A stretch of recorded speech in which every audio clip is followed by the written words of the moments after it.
njema na nzuri inayoendelea hapa pamoja na mama na Wakristo wote na washirika wote. Mungu awabariki sana.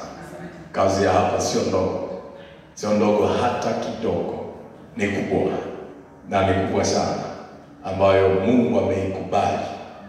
Wengine hata wasipoikubali, ila Mungu ameikubali.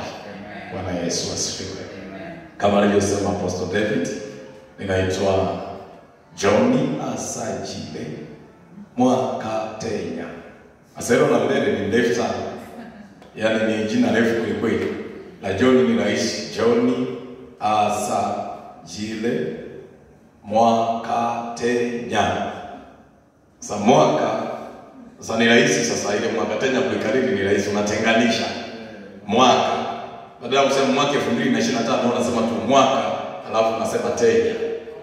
Kwa hiyo inakuwa ni rahisi, mwaka unamaliza tenya mbele. Hapo inakuwa ni rahisi zaidi. Mwaka, badala ya kusema mwaka 2025 unasema mwaka, alafu unamaliza tenya. Kwa hiyo unaiunganisha tu mwaka tenya, inakuwa ni rahisi zaidi. Bwana Yesu asifiwe. Ni mchungaji, lakini pia ni mtume. Maana sasa wanasema kila anayeanzisha makanisa ni mtume. Ndio kazi ya mtume. Lakini ni mchungaji, ni mwalimu, ni mwinjilisti, ni mtume. Kwa sababu nasimama jukwani nje kuhubiri, kufanya kazi ya uinjilisti. Na kiingia ndani nafanya kazi ya walimu, kufundisha. Saa hiyo ninachunga. Kwa vipawa hivi vyote, neema ya Bwana ipo. Bwana Yesu asifiwe. Jina la Bwana Yesu libarikiwe. Mungu amenibariki kuwa na mke mmoja ambaye Bwana amenipa kuendelea kufanya kazi pamoja na yeye nikiwa duniani. Alinipa miaka kadhaa imepita na tumebarikiwa kuwa na watoto wawili. Our festival ni wa kike, daughter anaitwa Praise. Amen. Praise ya Praise and Worship Team, tukachukua moja kwamba utaitwa Praise. Amen. Wa pili na wa kiume anaitwa Jovan. Yes, kwa hiyo tuna Praise, again tuna Jovan. Bwana Yesu asifiwe. Tuna kanisa pale mkoa wa Geita au county ya Geita, kwa lugha nyepesi ya huko. Tuseme county ya Geita ambayo before kwa county ilikuwa within Mwanza county. So kwa hiyo wa separate kwa tuko Geita region, ambako ndiko kule alikokuwa anaishi marehemu John Pombe Magufuli. Kwa tuko kwenye mkoa. Bwana Yesu asifiwe. Lakini before ya kwenda pale nilikuwa Mbeya. Maana ndiko nilikozaliwa, Mbeya. Na ndiko niko ishi na utumishi nianza kule. Geita leo Jumapili ni Jumapili ya 8 tangu nimeanza huduma pale. Hii ni Jumapili ya 8 kwa Geita, bado ni mgeni. Pamoja na kwamba Mungu ametuinulia watu na kanisa linaendelea. Kwa kanisa nimeliacha mikononi mwa mama mchungaji. Nikamwambia Bwana, mimi ninaondoka kwenda kwenye utume, baki na kanisa na watu wa Mungu waliowaleta. Kwa hiyo wamenitumia message muda sio mrefu, napotoka wakasema tunamshukuru Mungu, ibada imeanza na tunaendelea salama. Kwa hiyo imenibariki sana kwamba ninaendelea na kazi huku, sina wasiwasi na kinachoendelea kule, kwa sababu ninajua waliopo watafanya zaidi ya mimi ninavyofanya, kwa sababu Mungu bado yuko pamoja na wao. Bwana Yesu asifiwe. Mungu amebariki sana. Basi nitazungumza habari hizi kwa dakika chache hizi ambazo tumepewa, lakini zitakuwa ni njema na za pekee sana. Bwana Yesu asifiwe. Bwana Yesu asifiwe. Bwana, ninawaambia kwa nyumbani, ukiwa ibadani, apostle ukisimama hapa, alafu kuambia watu Bwana asifiwe, wakisipoitikia amina na amna vinaendana. Yaani neno amina na amna, yaani the difference is little. Yaani ni kidogo sana, tofauti wake ni mdogo. Kwa uelewe wanasema amina au wamesema amna. You should shout amen, so that you can understand that is amen and not no. Hallelujah. Hallelujah. Amen. Kichwa cha somo tutakachotembea nacho usiku ya leo kwa dakika hizi ambazo Bwana ametupa, you just write, you can write the title of today, the power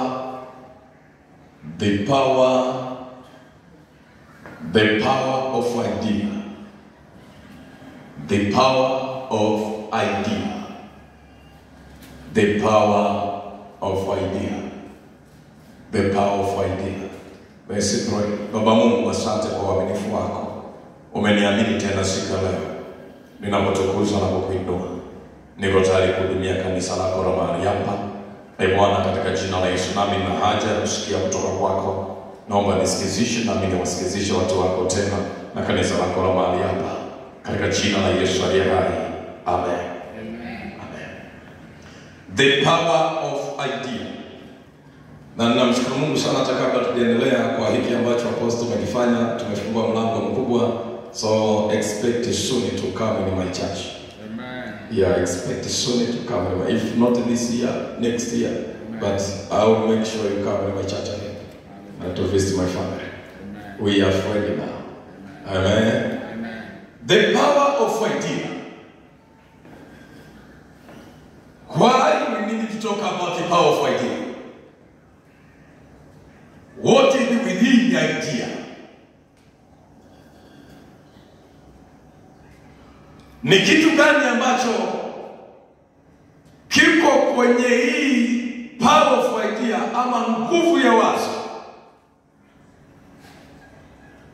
Tunapotaka kuzungumza habari ya nguvu ya wazo au power of idea, vile tulivyo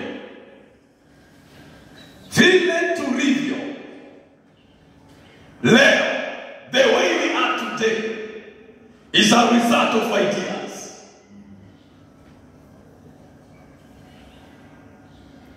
Vile ninatembea leo, vile nilivyovaa leo, nilivaa hata kabla sijavaa.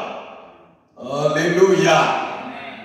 Nimevaa hata kabla sijavaa. Ulivyovaa leo, haukuvaa leo, inawezekana ulivaa jana. Lakini ulivaa sio physical. Ulivaa kwenye mfumo wa mawazo yako, in your idea.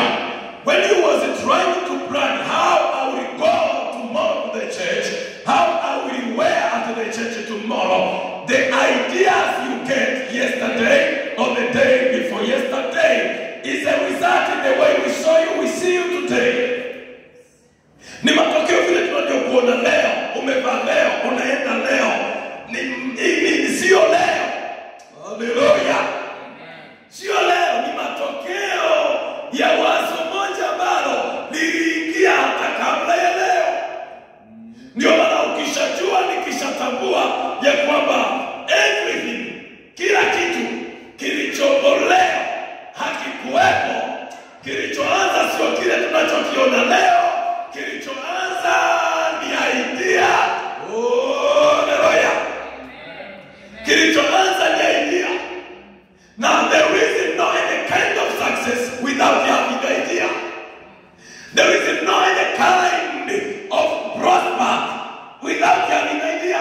So God gives first the idea before looking something happened or which will happen.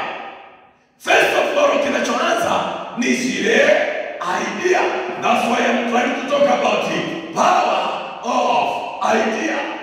Hallelujah. Amen. Hallelujah. Amen. Hallelujah. Amen.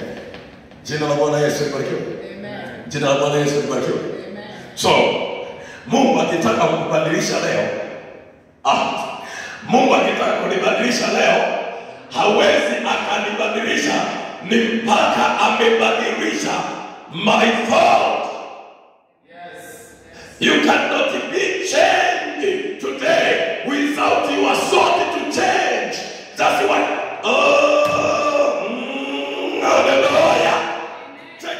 Mungu leo anaanza kumtafuta Pastor Makatenya au Apostle Makatenya, anataka kumbadilisha Apostle Makatenya. Haanzi kumbadilisha Makatenya kwanza, tunavyomwona anaanza kumbadilisha ideas, anaanza kumbadilisha mawazo yake.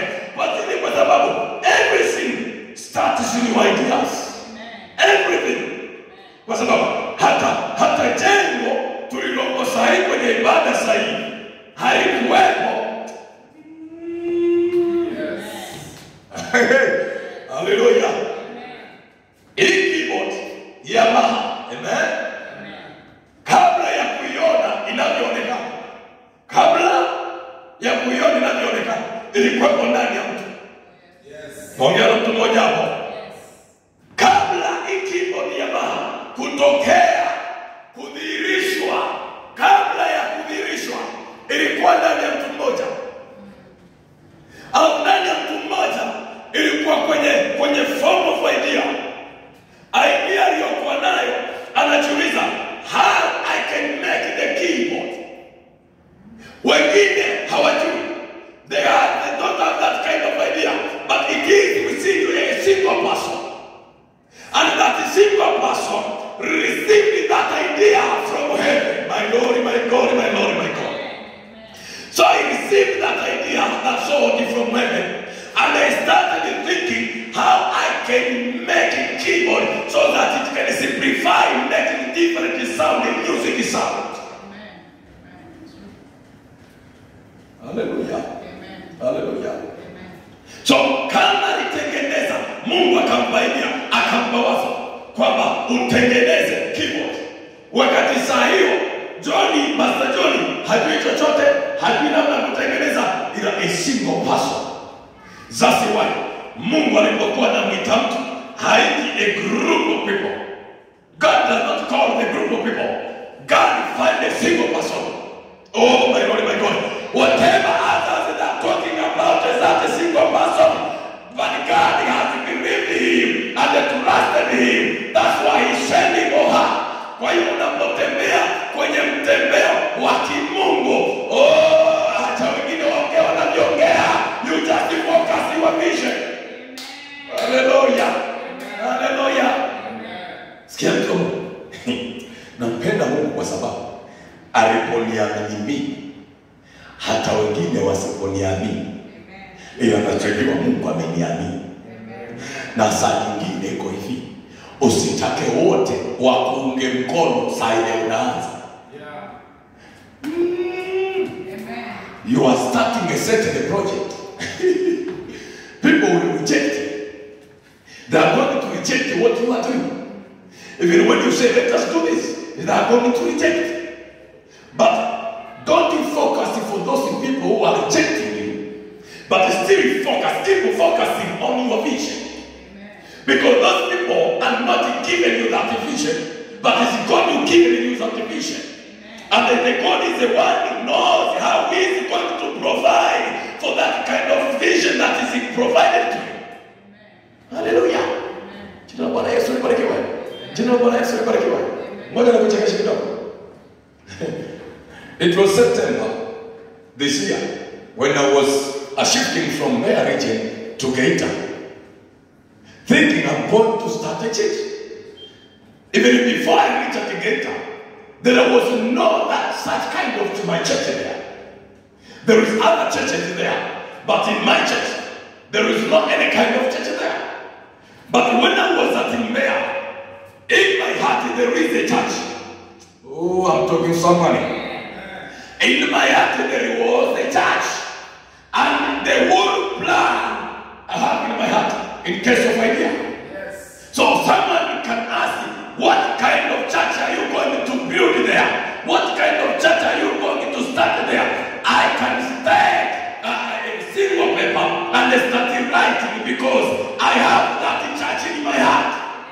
Amen. Hallelujah. Even before starting, I have that church. Amen. No, even my wife, she didn't have that kind of church. But because she is not one who received that kind of vision. But they say, I'm the one who received that vision. So, even when she asked me, I said, now, the plan of our project is this one, this one, this one. How do you know? I know because I'm the one who received it from God. Hallelujah. Hallelujah. The first day I got there is no friend, no any relative. I go and say, Abraham, God told him, go shift this way, go there. No relative, nowhere to stay. It was September. Nimefika na kutana tuna mtu mmoja namuuliza lodge ziko wapi? Nachojua hapa sina ndugu, sina rafiki, sina nyumba ya kufikia. Ninachojua kwamba nitafikia nyumba za kulala wageni. Hizo najua siku. Kwa nimeandaa tu hela ya kwenda kulala kwa nyumba za wageni. Alafu sielewi kanisa itakwenda kuacha. Nachozungumza ni nguvu ya wazo Mungu anayokuwa anaiachilia ndani yako ili kusogeza kwa nyingine. Nimefika pale, nimepata eneo la kupanga. Kwamba ni nipeni open space. Natafuta open space. Watu wakitafuta ya wale tunaita madaraka. Wakatafuta wasema bwana open space ipo. Nikapay for getting just an open space. It is open space, no anything there. Hallelujah. Hallelujah. Sasa hiyo ninawaza kwamba hapa panatakiwa kuwa kanisa. Watu wanapita njiani wanaona ni open space. Hapo mimi wanapopita hapa panatakiwa kuwa kanisa. Wasa itawezekana sasa kuna kanisa liko huko ndani mwangu. Nitalitoa ndani, litakuja hapa. Kwa kitakachoonekana hapa ni kile kilicho ndani. Na ndio matokeo ya mtu unayemwona nje leo sio matokeo ya nje. Vile alivyo nje ndivyo alivyo ndani. Vile anavyotenda nje ndivyo anavyotenda ndani. Hauwezi akatenda ya nje hivi atofauti na kile kilicho ndani. Ndani kukiharibika automatic nje kunaharibika. Ndani kukitengenezeka automatic nje kunatengenezeka. Jina la Bwana Yesu libarikiwe. Jina la Bwana Yesu libarikiwe. Nimeanza pale nikatafuta nguzo limiti kama hii. Nasimika nguzo moja pale, nyingine pale, nyingine pale. Mafundi nawaambia tu chimbeni hapa. Natoa jengo lililoko ndani ya moyo. Chimba hapa, chimba pale. Sasa tunafanya nasema wewe fuata maelekezo, ninachokupa kiko huko ndani, wewe huna. Kwa hiyo kitu mimi nakiona wapi? Ndani. Kwanza litakaa hivi. Sasa unaoneje pastor ikai sasa hilo la kwako. La kwangu limekaa hivi. Yes. Hallelujah. Chimba hapa, chimba pale, chimba pale. Okay, madhabahu itakuwa wapi? Huku. Ndio kutakuwa na madhabahu. Kwa nini sio hiyo ya kule ni ya kwako? Ya kwangu iko huku. Jina la Bwana Yesu libarikiwe. Jina la Bwana Yesu libarikiwe. Nikaanza. Sasa unajua unapoanza kwenye utume unafika mahali pengine no toilet no me. Yaani ni kila kitu hapo ni utume kwa utume. Hallelujah. Sina mtu atakayekuchimbia choo ndani.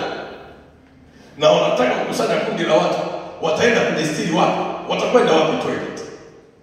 Nikawaza Mungu ndo nafanya nasema wanataka watu nataka choo. Nikasema nataka choo. Baadaye nikaona no.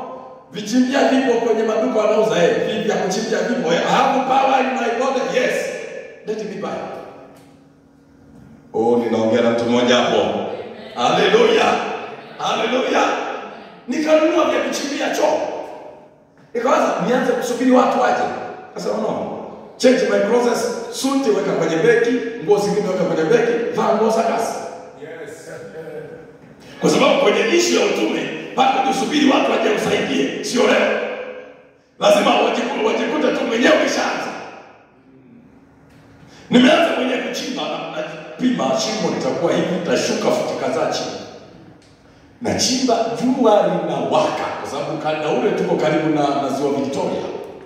Kwa joto la ziwa Victoria na joto la ziwa Tanganyika vinatukuta hapo katikati. Kwa jua linawaka kweli kweli. Saa 6 mchana, saa 7 nimevaa shati ambalo ukilikuta you cannot imagine that is a pastor. You can say it's someone else. Lakini why I'm doing that? I'm doing that because I have a vision. I've been receiving this vision from Holy Spirit. And He's directing me to do 1, 2, 3. No one who can understand that vision until I put that vision in my heart, out of my heart. So that everyone who is passing can see that kind of vision. Hallelujah. You are having the vision of something. You don't wait, you just start now. Wewe anza tu. Haijalishi unaanza kwenye udongo, anza hivyo hivyo. Kuna wengine sema sema Kuna wengine wanasubiri uanze, waone ulichokianza, alafu waweke mkono wao. Wewe peke yako ni kweli huwezi kukianzisha na kukifanikisha peke yako huwezi, ila kuna watu ambao special Mungu anawatuma, wanataka waone. Haleluya. Wanataka waone umeanza kaduka kako kana sabuni na sukari mbili, alafu nasema hili duka litakuwa kubwa kweli. Wazawi duka litakuwa bonge la duka litakuwa kubwa kweli. Alafu kesho tunashukuru na waza kabisa nitapanua mpaka kule, alafu itakuwa ni supermarket. Acha nakuza. Supermarket na akili kweli wewe. Una sabuni mbili na sukari mbili kwenye duka, unasema itakuwa supermarket. Unasema yaani hii supermarket itakavyokuwa. Oh, in issue of vision. Issue of ideas. Simama wewe kama wewe. Na saa nyingine wale unaotegemea watakuunga mkono, hawatakuunga mkono. Watakaokuja kukuunga mkono ni watu wengine tofauti ambao hujawahi kutegemea wala kufikiria kwamba hawa ndio wanaweza wakaniunga mkono. Kwa nini? Kwa sababu wao hawaelewi ile maono walionayo. Twende kwenye neno la Bwana. Jina la Bwana Yesu libarikiwe. Jina la Bwana Yesu libarikiwe. Isaiah 55 verse 8 to 9. Isaiah 55 verse 8 to 9. Isaiah 55 8 to 9.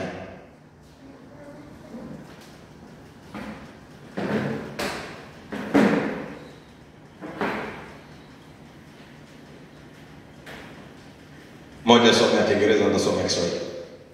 Isaiah 55 8 to 9. Read. For my thoughts are not your thoughts. For my thoughts are not your thoughts. Neither are your ways my ways, says the Lord. Neither my ways are not your ways, says the Lord. For as the heavens are higher than the earth, so are my ways higher than your ways, Yes. and my thoughts than your thoughts. Amen. Kwenye lugha yetu adhimu ya Kiswahili, maana mawazo yangu si mawazo yenu, wala njia zenu si njia zangu, asema Bwana. Kwa maana kama vile mbingu zilivyo juu sana kuliko nchi, kadhalika njia zangu zi juu sana kuliko njia zenu, na mawazo yangu kuliko mawazo yenu. So my thoughts are not your thoughts. So there is two kinds. There is God's thought.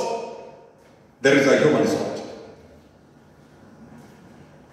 Again, if there is God's thought and the man's thought, everything we are doing here in the world is originated from heaven. Everything that is located, everything that is appearing is originated from God. What we can do in order to be connected with heaven, so that we can get the heavenly thought. Many people are failing because they don't know God's thought upon them. So they're just moving with their thoughts, with their own ideas, without getting and praying to ask God so that He can give them His thought and His idea. Because God's idea is more powerful than our own ideas. God's thought is more powerful than our thought. And God is the one who can make you succeed in a certain thing you are doing. God is the one who can make you go beyond anything you are thinking, anything you are doing. But the first of all, you need to get and to understand what God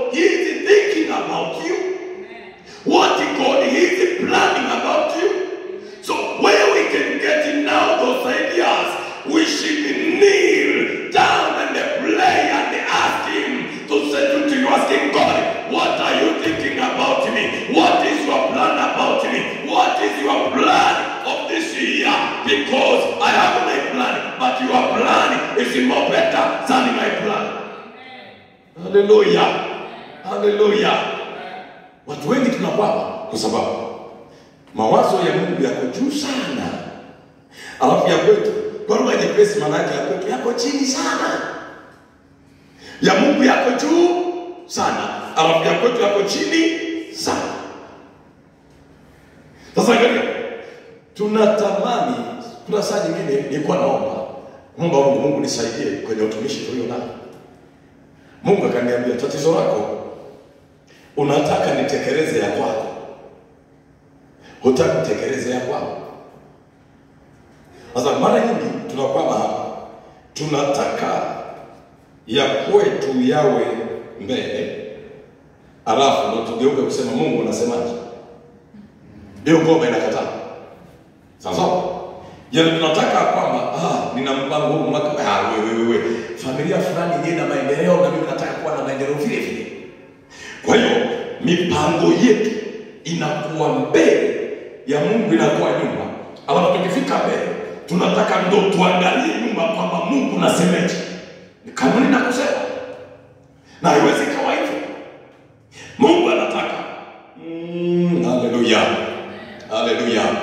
Mungu anataka mipango yetu iwe nyuma, ya kwake iwe mbele. Kadri tunavyofanya ya kwake ndivyo kadri ya kwetu inavyofanikiwa. Kadri tusivyofanya ya kwake ndivyo kadri ya kwetu pia haifanikiwi. Kwa kanuni ni kwamba tufanye ya Bwana, tukishafanya ya Bwana automatic haya ya kwetu yataendelea, wala hayatakwama. Yanakwama kwa sababu tumekataa kufanya ya Mungu kwanza, tunataka tufanye ya kwetu kwanza, tunakosa ulinzi kwenye yale ya kwetu. Sababu nikifanya ya Mungu ya kwamba yawezi kuharibika. Jina la Bwana Yesu libarikiwe. Kumsikia Mungu kunahitaji jicho la ndani kweli. Kumsikia Mungu kunahitaji jicho la ndani kweli. Bila hiyo jicho unaweza kuzana uko na Mungu kumbe mmeshaachana. Sio mpagani, hujaacha kuja kanisani. Yamkuna kuja kanisani na mmeshaachana na huyo Mungu. 3 weeks ago, it's almost 3 weeks. Mungu alikuwa amenijalia nikanunua eneo la familia. Kwa sababu sana nilipotoka Mbeya nilikuwa na nyumba ya kwangu ya familia. Kwa nimeiacha kwa nilipofika na huku niliko sasa, Mungu akanipa fedha angalau. Ngasema ninunue eneo na familia. Kwa nikanunua open space wacha kwamba hapa nitajenga nyumba ya nini? Ya familia. Sikaonekana kama sina nyumba. Niliponunua nikaliacha. Mungu kanibariki tena, kanipa fedha nyingine. Nikapiga hesabu kwa ile fedha ilikuwa kama milioni 3 hivi ya kwa kwetu ya Tanzania, ambapo kwetu tofauti na fedha ya huko kwetu sana, na sisi kule milioni 3 na kwa fedha kubwa kidogo inaweza kufanya jambo fulani. Nipokaa nikawaza, nikakaa na mtu wangu nikamwambia, sasa hii fedha tuliyopewa sasa hivi nataka unaoneje tuanze kujenga msingi wa nyumba. Kwa hiyo tukakubaliana, tumekaa vizuri kabisa, Bwana hii fedha inaenda kufanyaje? Kujenga msingi wa nyumba. Tumekubaliana kabisa jioni ile tumekaa tukaongea, tumejadiliana kama kawaida familia, baba na mama kujadiliana. Tukajadiliana kwa Bwana hii fedha ikatolewe benki kesho. Ilikuwa Jumapili, tulikuwa na Jumatatu tuagize gari hizi tipa za kubeba mawe ilete mawe karibia tu kazana.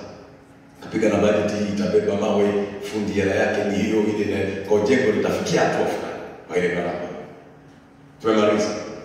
Sasa asubuhi ni kawaida yangu binafsi kuwahi kanisani saa 11 kwa ajili ya morning glory na kwa maombi kila siku asubuhi. Nimewahi peke yangu kanisani. Mwacha kama nyumbani, mimi nikaenda kanisani. Napoomba ile naanza kupiga tu magoti, Baba katika jina la Yesu, ninaomba neema yako. Nikasikia sauti, yani umejenga mwenyewe madhabahu, alafu madhabahu uliyojenga inaanza kukutisha kweli. Yaani kama mimi simejenga madhabahu, alafu naanza kuogopa mwenyewe kuja madhabahu. Hivi sasa mimi ndo nimejenga kwa sababu, lakini nikifika hapa kuna nguvu inayotoka hapa inanipushi. Kabla nipige magoti, Mungu nimekosea wapi? Aliniambia, mbona unataka tuachane? Sasa tuachane tena. Kivipi? Mbona sielewi? Akaniambia, mbona unataka kuwa mbinafsi? Ungekuwa wewe ungefanyaje? Yaani Mungu amekuhoji huko kwake, alafu kwa wewe na yeye hapa. Mbona unataka tuachane? Namuuliza tunaachanaje? Anasema, mbona unataka kuwa mbinafsi? Nikamuuliza, nataka kuwa mbinafsi. Angalia, jambo analofikiria kulifanya ni jema, sio baya. Ila limetofautiana kwenye vipaumbele, priorities. Kwamba kipi kianze, kipi kifuate. Aniambia unaanza kuwa binafsi. Kabla sijaelewa, sijawa binafsi, nataka kuwa binafsi vipi? Akasema hivi, wewe unapigania familia yako na kuitetea familia yako, mbona ya kwako uitetee? Unajua sasa sisi kina baba wanakuwa nawaza familia hiyo ikae eneo zuri. Alafu Mungu anasema, mbona unapigania familia yako, alafu ya kwako uipiganie? Nikamuuliza, familia yako ya kwako ni ipi? Akasema, kanisa langu ulipigania. Yaani ile info tunaoitoa kwenye familia kwamba ikae pazuri, sio info hiyo unaoitoa kwenye kanisa. Mbona umekuwa binafsi? Hapo nilibana, yaani kama umeshikapa hapa na umekapa kwa umekapa kweli. Niko pale asubuhi hiyo ndo nimeagiza wa magari wanataka kuleta nini? Materials kwenye eneo. Japo sina kabisa keshi. Nikamuuliza, unataka nifanyaje? Akasema, achana na swala la ujenzi, na mimi nataka kiwanja. Nimeshanunua kiwanja cha kwangu, ila Mungu naye anataka kiwanja cha kwake. Yaani kama hapa mnakuwa mnapanga baba na mama, sasa hapa tujenge nyumba yetu nyingine pale ipadishe. Alafu Mungu anasema, mnataka nini mjenge pale? Sawa. Mimi mmenijengea wapi? Sasa unajua sasa maelekezo ya namna hii yanahitaji Roho wa Mungu aingilie kati ili akae kwenye mfumo. Roho wa Mungu asipoingilia kati hayawezi akakaa kwenye mfumo. Ni Mungu kweli. Yaani sawa. Umefikiria mama, siku ile Mungu anamwambia Abraham kwamba sasa Abraham, hebu chukua kwa katoto niletee. Na sio kwamba anakuja kukabaliki na kuja kuchinja.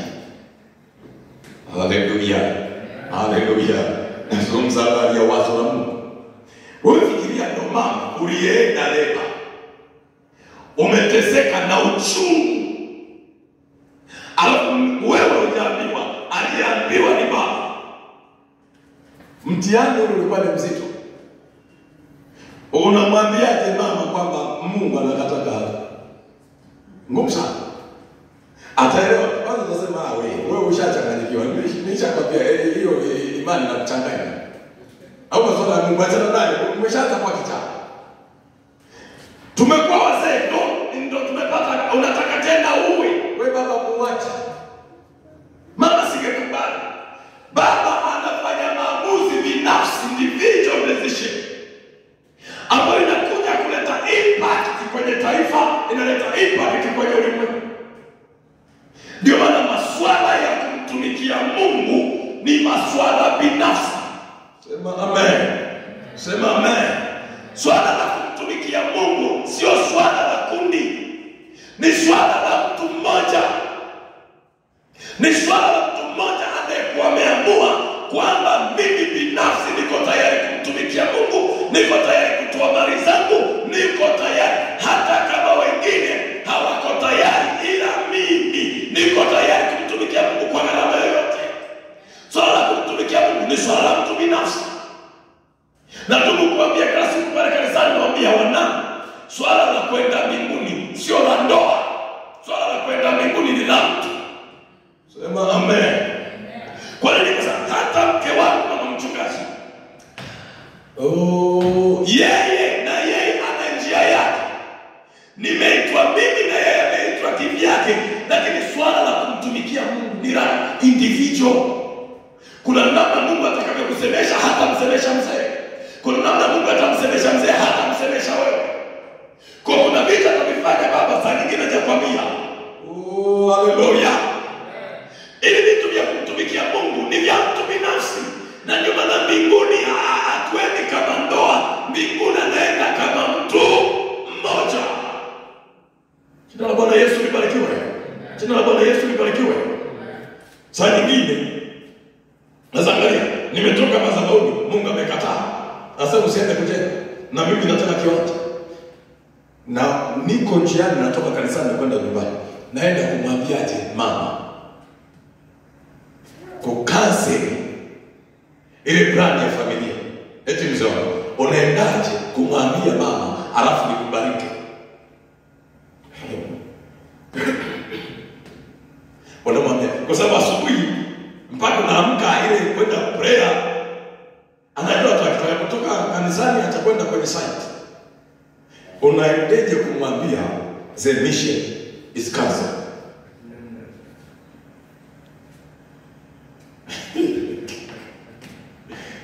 Eko na wakati ngumu sana. Nichomba kule kaambia Mungu, kaseme wewe mwenyewe na yule mama. Yaani ninapofika nitakachokisema tusibishane. Yes. Maana wewe ndio umesema na nitafuteni kujengeni kununulie na wewe waje.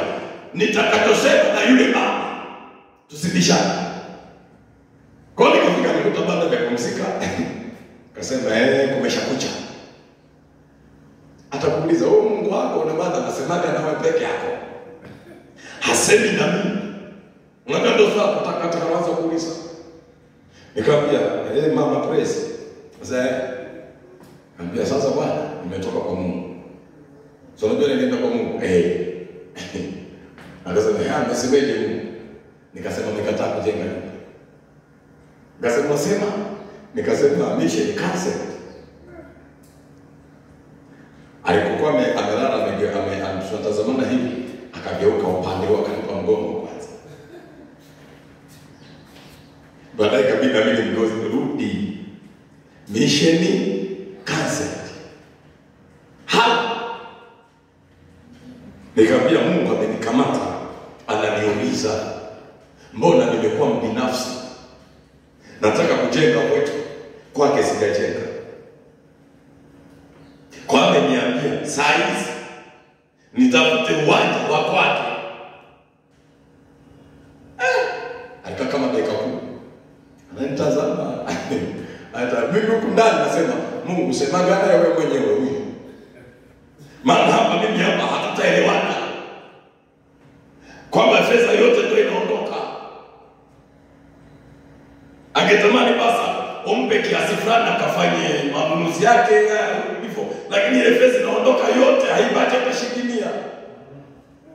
Ndio kwa ile bwana kama bwana atakupa hapa 100,000 ya Kenya kafanyia kwa nyingine tafanye, lakini ile iko vile ilivyo inabebwa yote. Hanunui hata sendo, hanunui hata kitenge. Na mimi sinunui hata suruali, yote inaondoka. Yeye hata watoto watanunuliwa chochote wala hainunui kitu chochote ndani. Inabebwa kama ilivyo.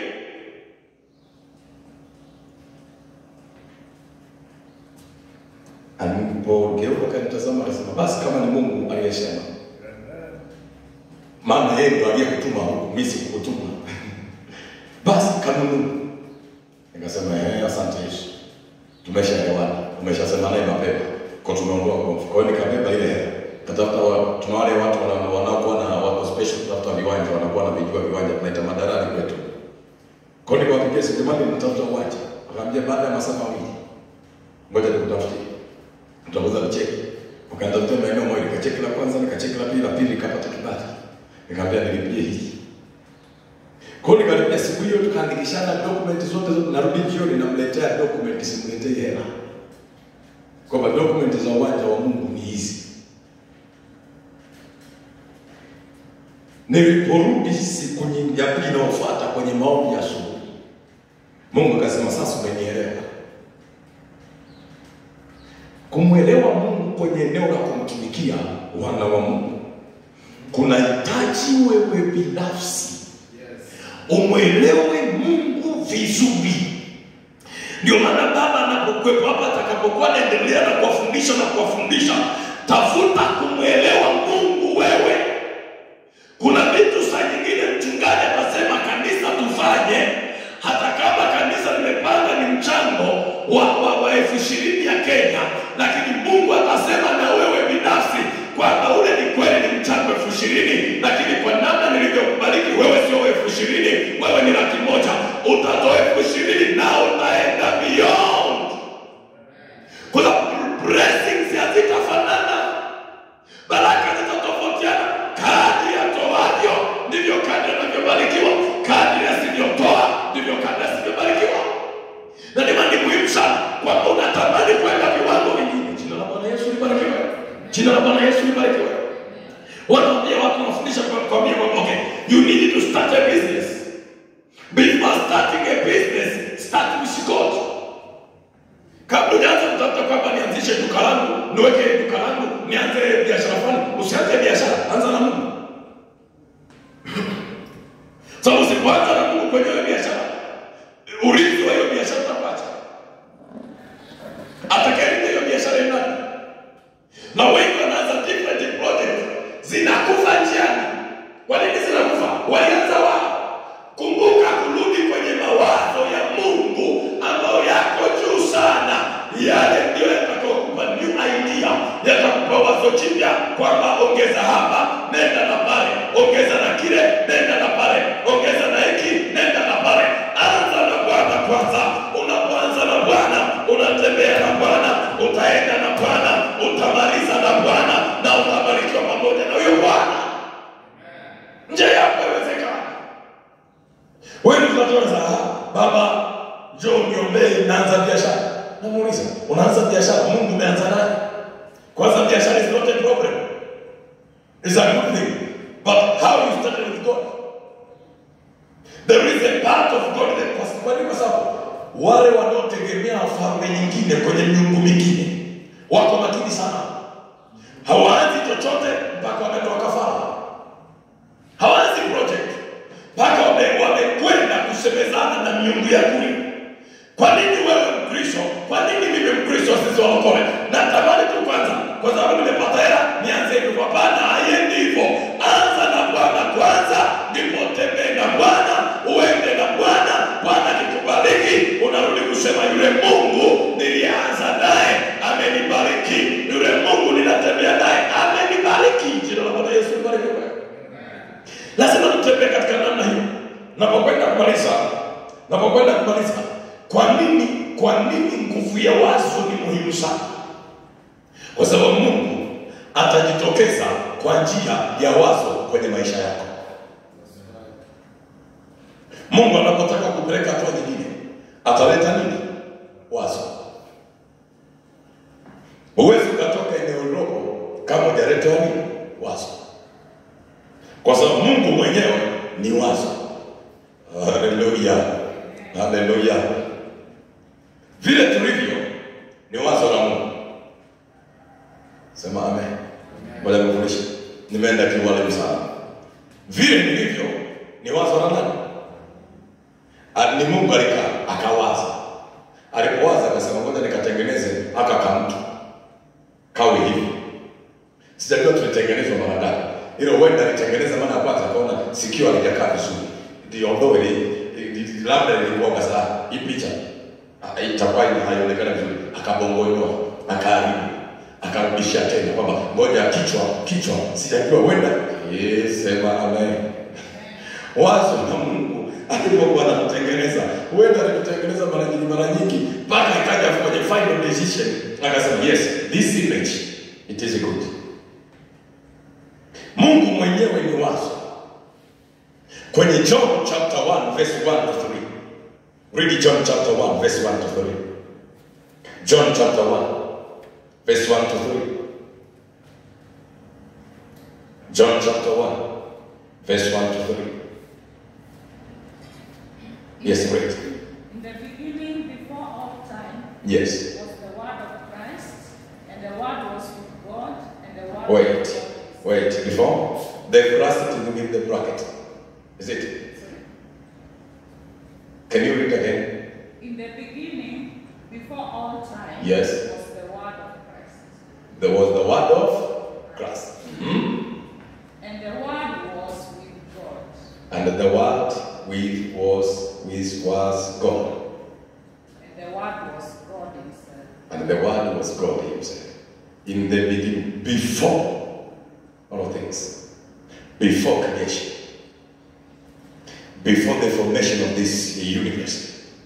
Before all things, there was a word. And the word was God himself. In the Amplified Bible, they write this: in the beginning, there was word, in bracket, Christ. And the word with God. And the word was God himself. Verse 2. He was present originally with God. Verse 3. All things were made and came into existence through him. All things were made and came to existence through him. And without him was not even one thing. Okay. We are talking without him. Whom? What? Hallelujah. Without him, wait. Hakuna chochote kilichokuja kufanyika bila yeye. Nani? Neno. Nani? Neno. Maana kupitia huyo neno ulimwengu uliumbwa. Kupitia huyo neno vilivyopo tunavyoviona vilikuja kuwepo. Kupitia huyo neno, tena bila huyo neno hakuna chochote kilichofanyika. Maana yake ninapotaka kwenda mbali lazima nimtafute neno. Haleluya. Kwa sababu kupitia huyo neno kanisa litatengenezeka. Kupitia huyo neno biashara itaenda. Kupitia huyo neno kampuni litaenda. Kupitia huyo neno maono yako yataenda. Kupitia huyo neno familia yako itaenda. Kupitia huyo neno. In the beginning, before all things come to exist, there was the word. Ukisoma kwenye Biblia zingine, kwenye Biblia sasa, Greek Bibles, pale wanazungumza sema, in the beginning there is a word. Kwenye word pale anaweka neno logos. Say amen. Say amen. They put the word logos. The word logos, when you come to translate or to get the meaning of logos, you get is an idea or written word, or we can say written idea or written word. That is logos. So that idea, it is written. My Lord, my God, hallelujah. Hallelujah. So if it is logos or the written idea, so we can say that in the beginning there was a God idea. Hallelujah. Before all of things to come to existence, there was a God idea. And through that God idea, all of things come to existence. So without having God idea, you cannot do anything in this world. That's all you need to have God idea. Ask him to give you his idea upon you. Ask him to pass his idea in your life. Ask him so that you can get his idea upon your 10 years coming. Hallelujah. Amen. You start a new things. Start with a God idea. Amen. If there is no God idea, there is no anything that can exist. That's right. If you start yourself by your idea, you are going to fail. You can learn, but you can fail because it's not a God idea. So when you get God idea, it's where we can make anything. we have our church here. By God's idea, it will not be the simple church or the same church. Because we are having God's idea, we know where we are going, and we know that many people they will come in this area, and we are going to build a big church. We have that idea. That's why whatever the situation we are passing through, but we know that our idea is still there. So we don't look about what we are facing about. We are looking at God's idea. He's already given us that idea. We are moving because we know we are going somewhere. Hallelujah. Hallelujah. Without having that idea, when you face challenges, you can say, yes, I live this way. Let me go proceed with my business. We are not living this way because we know there is somewhere we are going. We have that idea. We have been given that idea. That's why we are moving. We are moving. So the way we are moving is because we have God idea. So I say to you, and I encourage you to find the God idea so that you can move in the presence of God and in the God ideas. Hallelujah. Hallelujah. May God help us. Mungu atusaidie sana. So bila hiyo nguvu, bila ile neno ambalo lilisababisha yote kutokea, na hilo neno ndio wazo la Mungu mwenyewe. Na tukiwa na wazo la Mungu mwenyewe, tuna uhakika wa kufanikiwa, tuna uhakika wa kuchanua, tuna uhakika wa kwenda mashariki, tuna uhakika wa kwenda kila eneo. Watu walikuwa wananiuliza, unakwenda Kenya kufanya nini? Unaliacha kanisa ni changa kabisa. Unasema nakwenda Kenya. Kwa hiyo sibaki kuatamia. Kwa sababu ni kipindi cha kuatamia sasa ni kanisa changa. Utamani ondoke hapa kwa sababu hata unaoacha saa nyingine huamini. Unaondoka ngambia bana, ni Mungu alishaniambia nitakuwa mchungaji, nitakuwa na kanisa kubwa, lakini pia nitafanya kazi zingine za Mungu.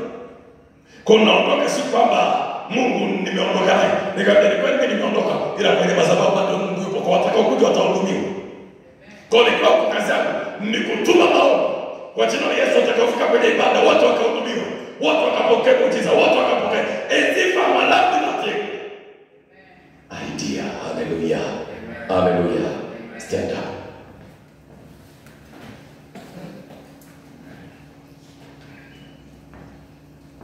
In 5 minutes, rest and pray. Rest and pray. Ask God to give you new idea. Yes. Ask God to give you new idea. You are climbing and a climb because maybe you are having all the ideas. That is all the fashion idea. But now, let's ask God, give us new idea. I can think that maybe I'm having good idea, but it is all the idea. I need a new idea from you, Lord. Hallelujah. Asking Lord to give you new idea, new idea, new idea. Oh, new idea, new idea. New idea. Paza sauti yako kwa Bwana, mwambie Mungu ninaomba wazo jipya. Inawezekana yale mawazo niliyokuwa nayo ni ya zamani sana ambayo yamenikwamisha, lakini sasa ninahitaji ile wazo lako jipya Bwana. Baba Mungu katika jina la Yesu Kristo wa Nazareti uliye hai. Wewe ni mwema Baba, wewe ni mwema sana. Wewe ni mwema sana. Wewe ni mwema sana Mungu. Wewe ni mwema sana Bwana. Kwenye kanisa letu zuri ya Bwana. Oh, wewe ni mwema.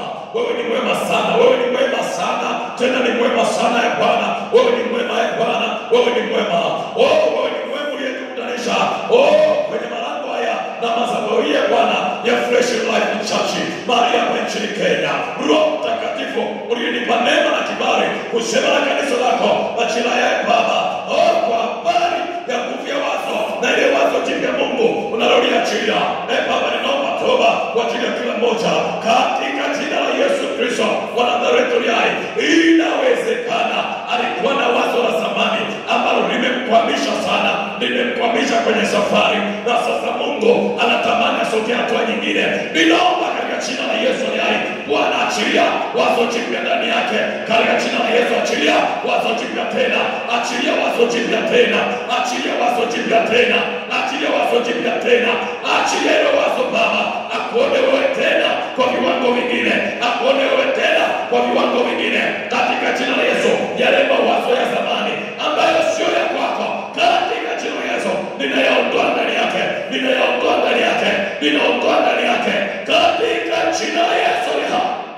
Ora baba basi rindo shandara baba ribo shandara bose keterebo raba baba rindo shaya katara makose ora makose derebo shanda epeko raba kosa ya narabo rinda makosa ya narabo ekola makosa ya narabo ya matara baba rindo shatara baba ribo shaya katara makosa ya ebana mabana ninobachilia mawazo mapya ndani ya waumini hawa, na achilia Bwana mawazo mapya ndani ya kanisa lako, ili tukue katika hayo, tutembee katika hayo, twende katika hayo, tukufurahie katika hayo, tuone mkono wako Bwana ukitembea kwa viwango vingine katika jina la Yesu Kristo wa Nazareti.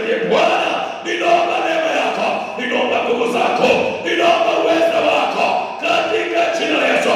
Inawezekana wengine ni wagonjwa, Mungu kwa damu yako ninatabiri uponyaji juu yao, ninatabiri afya juu yao, ninatabiri ushindi juu yao, ninatabiri uweza juu yao, ninatabiri mamlaka juu yao katika jina la Yesu Kristo wa Nazareti.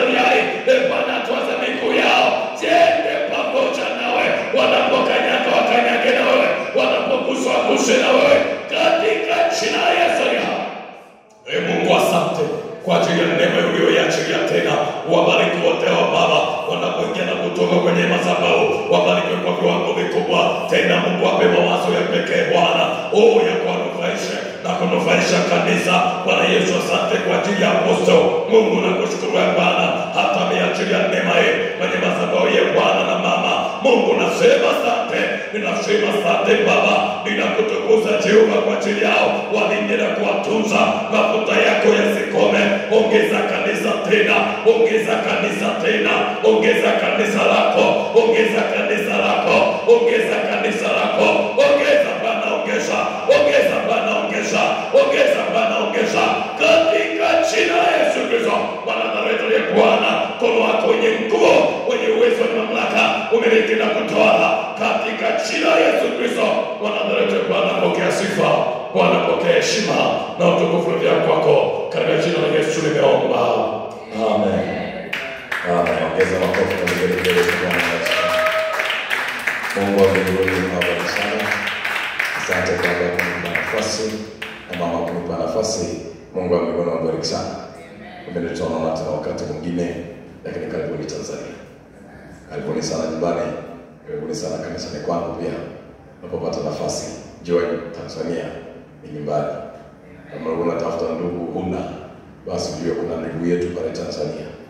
Muda wote unapokuja Tanzania nitampokea kwa namna yoyote. Wewe niambie tu kwamba Bwana, ninakuja nchini, nitakuja kukupokea. Umekuja kwa ndege, umekuja kwa gari, nitakuja kukupokea. Bwana, najua kabisa kuna ndugu yangu anayetoka Kenya anaingia huko, basi niwe mwenyeji wake sasa. Mungu amebariki sana. Asante sana.